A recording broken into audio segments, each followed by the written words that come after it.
제가 태어나서 클 때 가장 존경받는 분이 누구냐 하면은 독일의 슈바이처 박사였습니다.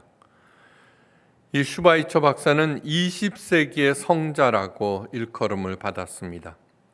슈바이처 박사는 저처럼 목사의 아들로 태어났고 집안 좋고 총명하며 그는 태어날 때부터 부러울 것이 거의 없는 그런 아이였습니다.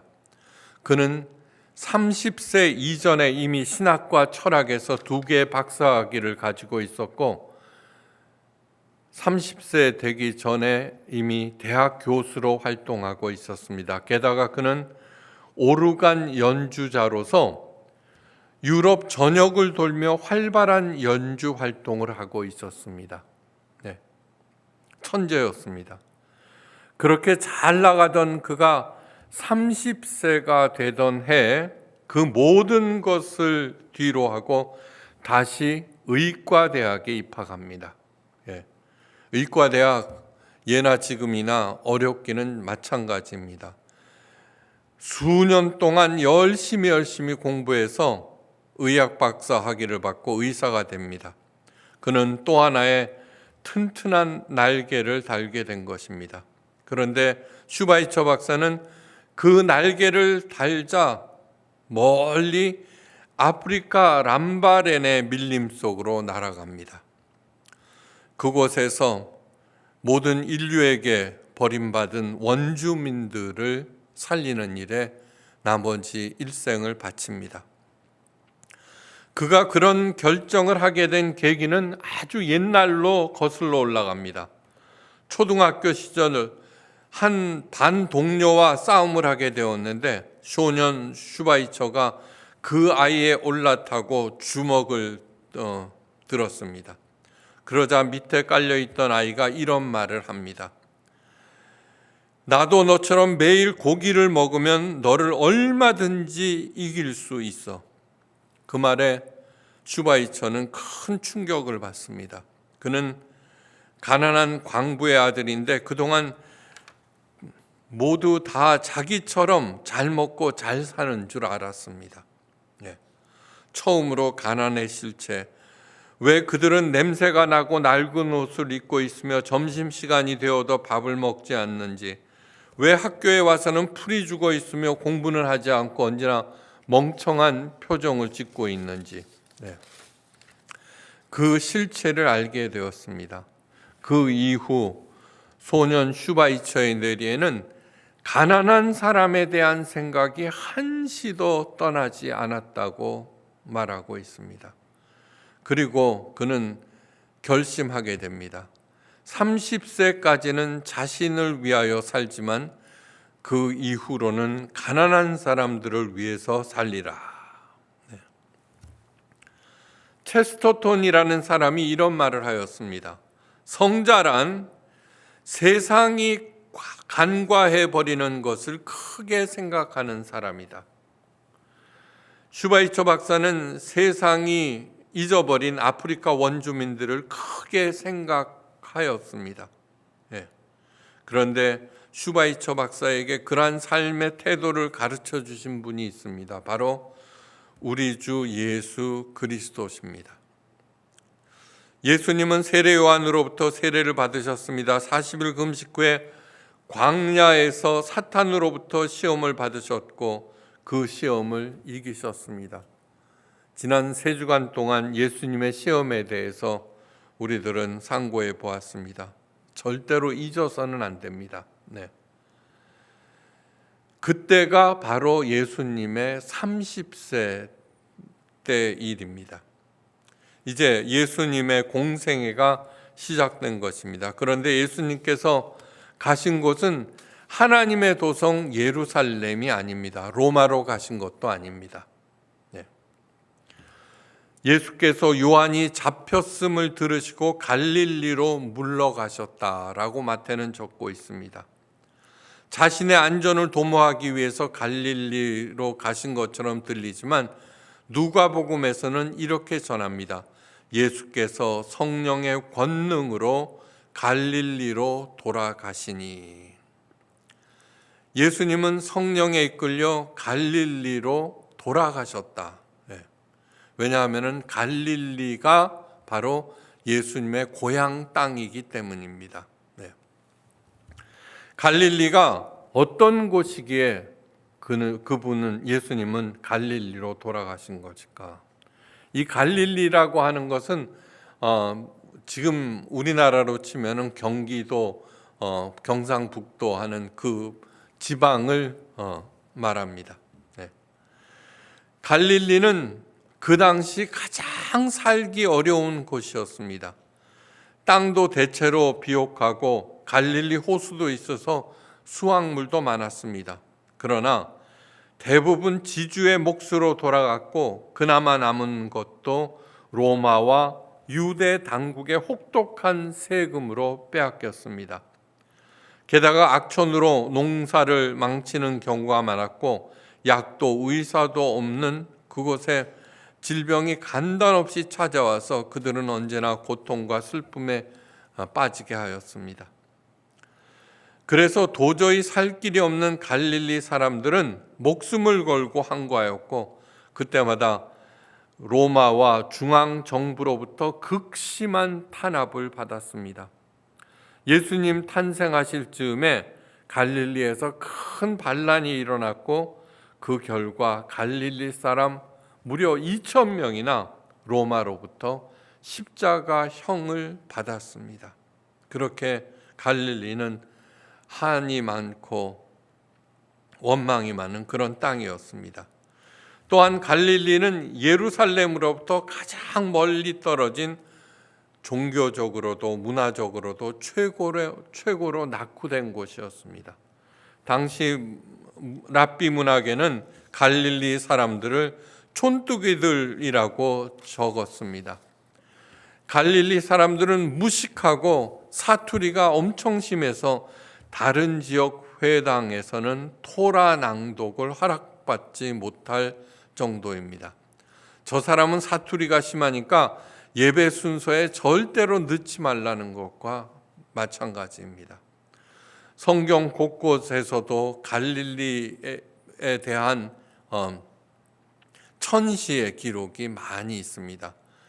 요한복음 7장 41절에는 그리스도가 어찌 갈릴리에서 나오겠느냐라고 써 있고, 갈릴리에서는 선지자가 나지 못하느니라고 적혀 있습니다. 한마디로 갈릴리는 편견과 천시의 땅, 버려진 땅이었습니다. 그런 갈릴리로 예수님께서 가신 것입니다. 그런데 갈릴리 지방에서의 예수님의 명성은 높았습니다. 성령께서 성령의 권능으로 갈릴리에 돌아가시니 그 소문이 사방에 퍼졌고 친히 그 여러 회당에서 가르치심에 뭇사람에게 칭송을 받으시더라고 누가복음 4장 15절에 기록해 놓았습니다.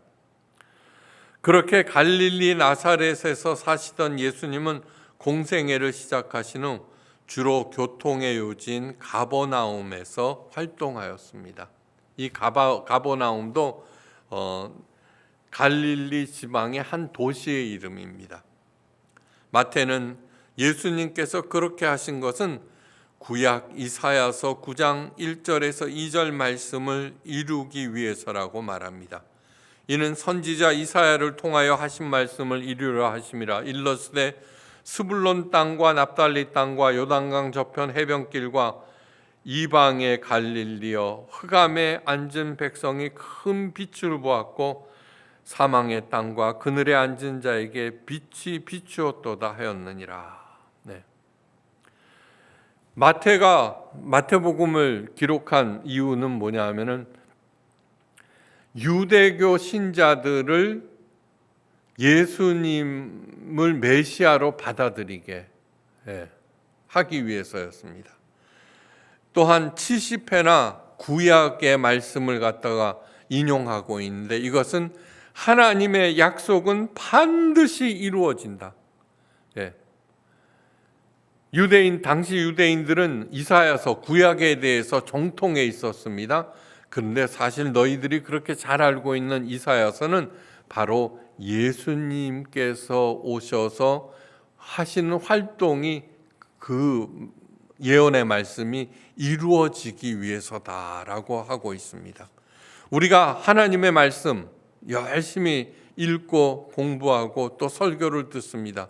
그 이유는 하나님의 말씀을 나를 향한 약속의 말씀으로 아멘으로 받아들이고 그것을 믿고 열심히 살아가노라면 언젠가 반드시 그 약속이 이루어진다는 것을 믿게 하기 위해서입니다. 그것을 마태복음을 읽을 때 이렇게 구약의 말씀이 인용될 때마다 마음속에 새겨 놓으시기를 간절히 바랍니다.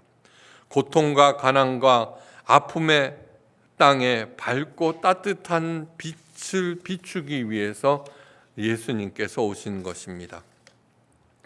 정작 그런데 예수님께서는 고향인 나사렛에서는 배척을 당하셨습니다. 갈릴리 지방 나사렛, 경기도 이천시라고 하는 것입니다. 갈릴리 지방의 나사렛 도시, 예수님의 고향입니다. 예수님께서 회당에서 하나님의 말씀을 낭독하고 그 말씀을 해석해 주셨습니다. 그런데 그 말씀을 듣고 있는 사람들이 이렇게 말합니다. 이 사람은 요셉의 아들이 아니냐. 요셉은 예수님의 육신의 아버지로서 목수였고 예수님도 역시 목수였습니다. 그 동네 사람들은 요셉도 예수님도 모두 다 잘 알고 있습니다. 요셉의 아들, 목수의 아들이 하는 말이 무슨 대단한 것이 있겠느냐라는 비아냥입니다. 이에 대해서 예수님이 이렇게 말씀하셨습니다. 선지자가 고향에서 환영을 받는 자가 없느니라.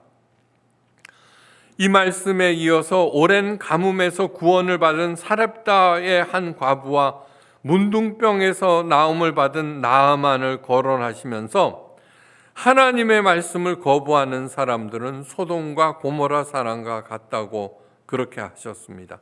그러자 고향 사람들은 발끈하여서 화가 났고 예수님을 절벽에서 밀어 죽이려고까지 하였습니다. 예수님은 환영과 대접을 받지 못할 줄 뻔히 아시면서도 갈릴리의 나사렛으로 내려가신 것입니다. 왜 그러셨을까?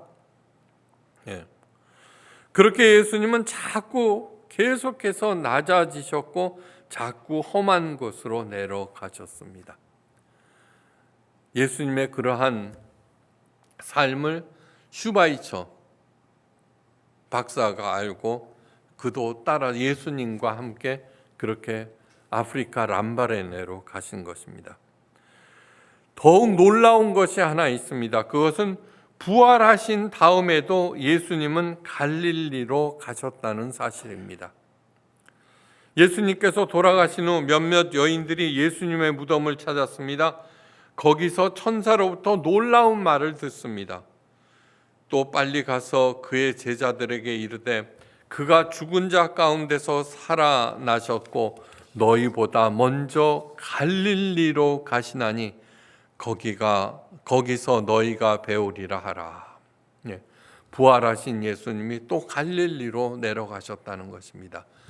제자들보다 먼저.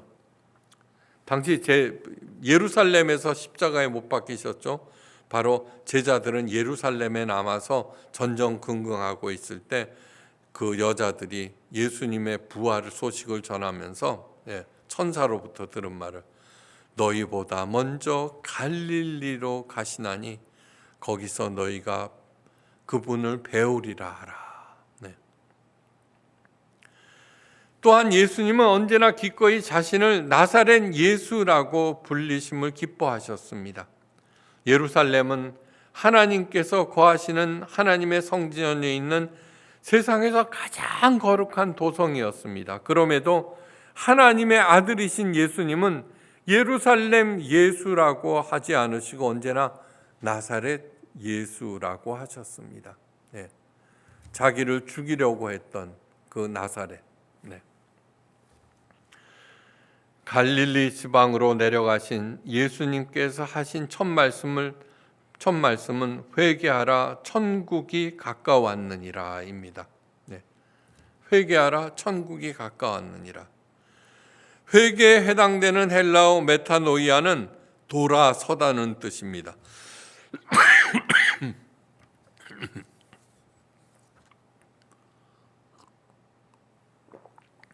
회개는 무엇이냐 하면은 말로 하나님 제가 이러이러한 죄를 지었습니다. 용서해 주십시오.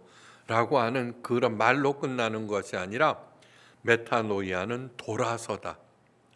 그동안 살아왔던 삶의 방식을 청산하고 하나님의 말씀으로 돌아오라는 것입니다. 그것이 바로 예수님께서 하신 첫 번째 삶입니다. 바로 슈바이처 박사, 그동안 인기와 명성, 부와 명예를 누렸던 그 모든 것들을 다 청산하고 그 어려운 공부를 마친 후에 아프리카로 갔던 것, 그것이 몸으로 하는 회개입니다. 지금까지 살아왔던 삶의 방식을 청산하고, 그동안 갈릴리 사람들은 억압과 착취를 받아오던 갈릴리 사람들의 삶의 방식은 자신들이 택한 것이 아닙니다. 강요에 의해서 형성된 것입니다. 억압과 착취 아래서 그나마 입에 풀칠이라도 해야 하기에 어쩔 수 없이 택한 삶의 방식, 몰릴 대로 몰려 돌아설 곳도 없는 것입니다. 그런데 거기에서 회개하라, 돌아서라는 것입니다. 갈 데도 없는데요, 예수님. 어디로 돌아가야 돼요? 이제 어디로 돌아가야 하는지 다음 구절부터 이제 가르치기 시작하는 것입니다. 오늘 이 시간 우리가 반드시 알아야 할 것은 무엇이냐 하면은 주님께서 가셨다는 갈릴리 나사렛은 과연 어디인가 하는 것입니다. 우리에게 갈릴리 나사렛은 어디일까? 왜냐하면은 예수님께서 먼저 거기에 가 계신다고 말씀하셨기 때문입니다. 그래서 갈릴리로 가야만 그분을 만날 수 있기 때문입니다.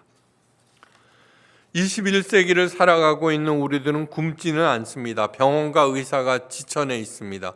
물론 가난해서 굶주린 사람, 아파도 병원에 가지 못하는 사람들도 있지만 절대 빈곤은 사라졌습니다.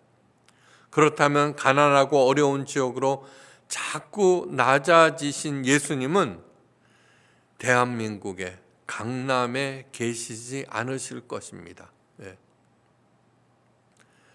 우리가 지금 살고 있는 그 생활 방식으로는 예수님을 만날 수 없을 것입니다. 이렇게 주일마다 교회에 나오고 편리한 문명의 이기를 누리고 그렇게 하면서 예수님을 찾는다고 하면은 헛고생일 것입니다. 근데 사실입니다. 한한상 선생이 예수 없는 예수교회란 책을 썼습니다. 오늘날 기독교인 대부분은 번영을 지향합니다. 교회와 성도들 하나같이 절대로 낮은 데로 가려고 하지 않습니다. 그런 세태를 고발한 책이 바로 예수 없는 예수교회입니다.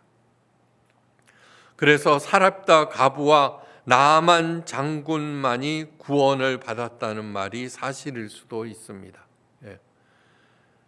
사렙다의 가부와 나아만 장군, 절대로 자기가 처한 상태에서 하나님의 말씀, 약속을 믿는다는 것은 불가능하지만 그들은 믿었습니다. 그리고 구원을 받았습니다. 자, 갈릴리와 나사렛은 과연 어디일까? 20세기의 위대한 기독교 문필가 C.S. 루이스가 그의 한 저서에서 다음과 같은 말을 하였습니다. 생애 처음 단단히 결심하고 내 자신을 스스로 자세히 살펴보았습니다. 그리고 나는 내 속에서 경악스러운 것을 발견하였습니다. 욕정의 동물원, 야망의 난장판, 공포의 양육소, 증오들이 귀여움을 받고 있는 할렘. 알고 보니까 나의 이름은 바로 군대였습니다 라고 고백하고 있습니다. 여기서 군대란 거라사의 광인을 사로잡고 있던 수많은 마귀들의 집단을 가리킨 것입니다. 예수님께서 나사렛으로 가신 이유를 이사야서 말씀을 통해서 다음과 같이 밝히고 있습니다.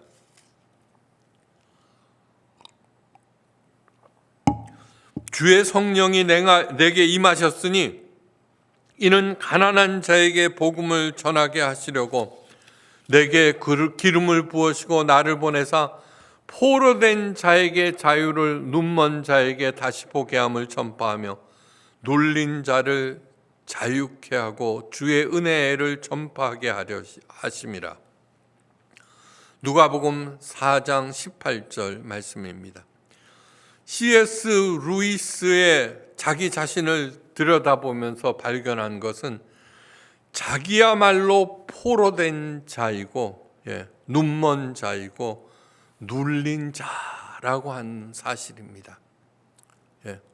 다시 말해서 예수님이 반드시 찾아오셔야 할 갈릴리와 나사렛은 바로 내 자신이다라는 그러한 말입니다. 그런데 거의 모든 사람들은 스스로 괜찮은 사람이라고 생각합니다. 무슨 심각한 범죄를 저지른 적도 없고 잘못을 했다고 하여도 그저 남들이 하는 정도이기 때문입니다. 이만하면 마음 씀씀이도 괜찮은 편이고 어떤 경우에는 다른 사람들로부터 칭찬과 존경도 받고 있기 때문입니다. 그런데 정말 심각하게, 냉정하게, 객관적으로 내 자신을 들여다보면은 미움과 증오가 있죠, 그죠? 미운 사람 있죠. 편견이 있죠. 또한 거짓이 있죠. 겉모술수, 경박함, 속임수와 눈가림도 있습니다. 시기와 질투가 있고 탐욕과 욕정이 있고 무자비함이 있습니다. 억울함과 두려움과 원한이 있고 오만과 편견이 있습니다. 그 어느 것 하나 이 나이가 되도록 제대로 해결된 것이 하나도 없어.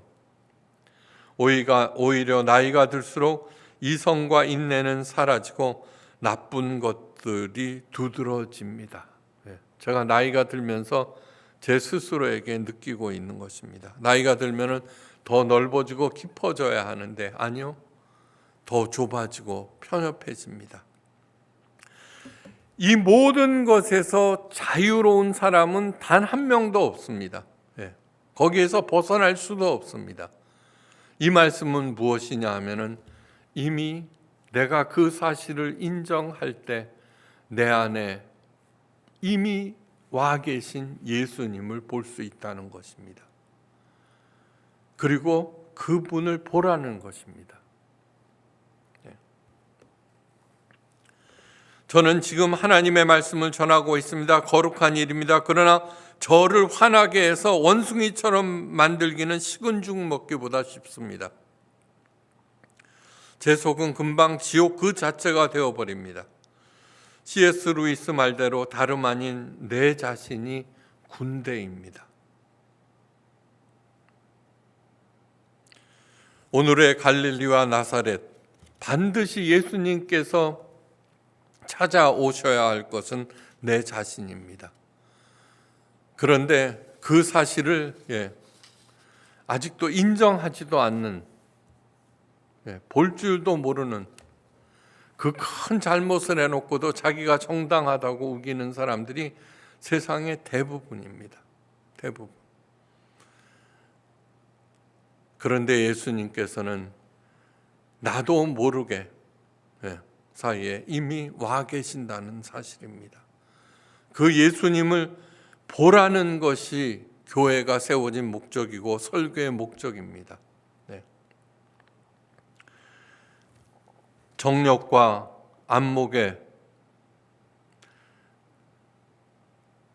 정욕에 이끌려 살아가고 있는 내 자신, 기회가 있을 때마다 이 생의 자랑을 드러놓고 있는 우리 모두가 바로 나사렛입니다.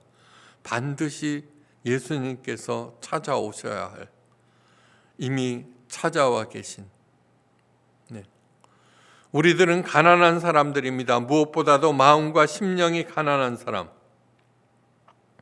우리들은 걱정, 근심에 사로잡힌 포로들이고 오로지 보는 것은 돈과 편안함과 육체에 관한 것입니다. 영적인 것에는 눈이 멀어 있습니다. 속이 조금만 불편해도 혹시 암이 아닐까 가슴이 털컥 내려앉습니다.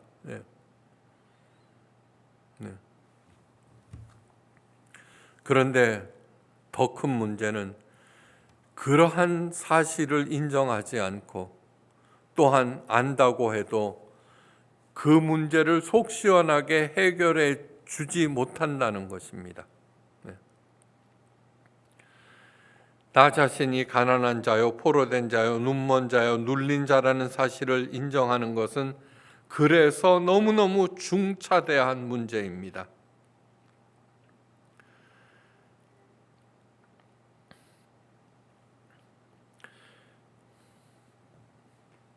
그 사실을 인정할 때만 예수님께서 이미 내 자신을 찾아오셨고 내 안에 계심을 볼 수가 있습니다.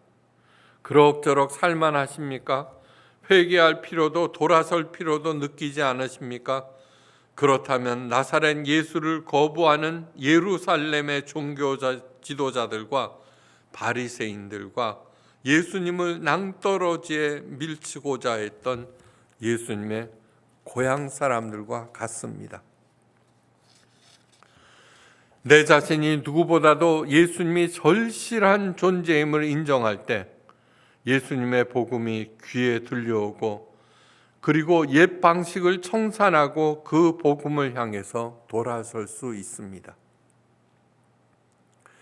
이 복음에 맞춰 살아가기 시작하면 서서히 나를 억압하는 것들로부터 자유하게 되고 눈이 떠져서 예수님과 그분의 나라가 보이기 시작합니다.